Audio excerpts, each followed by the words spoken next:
Perkenalkan, Mawati. Saya dari kelas manajemen 20A. Di sini saya akan sedikit memaparkan mata kuliah portofolio dan analisis investasi. Adapun untuk temanya yaitu instrumen keuangan syariah.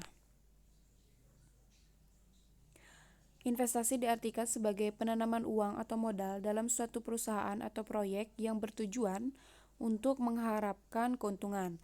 Nah, investasi merupakan bagian dari fikih muamalah, maka berlaku sudah hukum asal dalam sebuah bentuk muamalah adalah boleh dilakukan kecuali ada dalil yang mengharamkannya. Kemudian saham syariah. Nah, saham pada dasarnya merupakan bukti penyertaan modal dari investor kepada emiten yang menunjang bukti kepemilikan suatu perusahaan dan investor memiliki klaim atas penghasilan dan aktiva yang dimiliki perusahaan.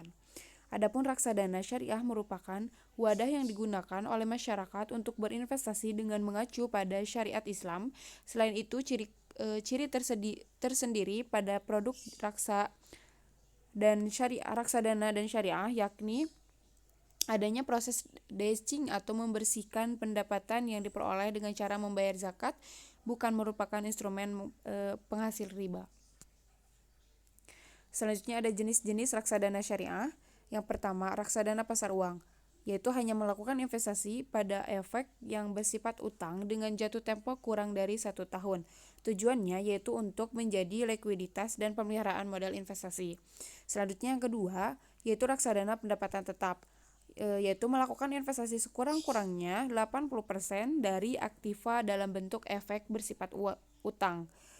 Nah, berinvestasi dengan reksadana pendapatan tetap ini memiliki resiko yang relatif besar dibandingkan dari reksadana pasar uang. Tujuannya yaitu untuk menghasilkan tingkat pengembangan yang stabil.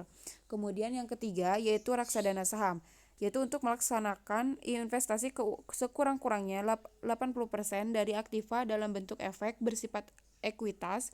Sifat investasi dari reksadana saham ini resikonya sedikit lebih tinggi. Selanjutnya ada ciri saham syariah. Saham dikategorikan menjadi dua, yaitu saham syariah dan saham non-syariah. Perbedaan ini terletak pada kegiatan usaha dan tujuannya. Dalam syariah adalah sertifikat yang menunjukkan bukti kepemilikan suatu perusahaan yang diterbitkan oleh emiten yang kegiatan usahanya maupun cara pengelolaannya itu tidak bertentangan dengan prinsip syariah. Nah, mungkin hanya itu yang dapat saya sampaikan. Kurang lebihnya saya mohon maaf. Wabillahi taufiq wal hidayah. Wassalamualaikum warahmatullahi wabarakatuh.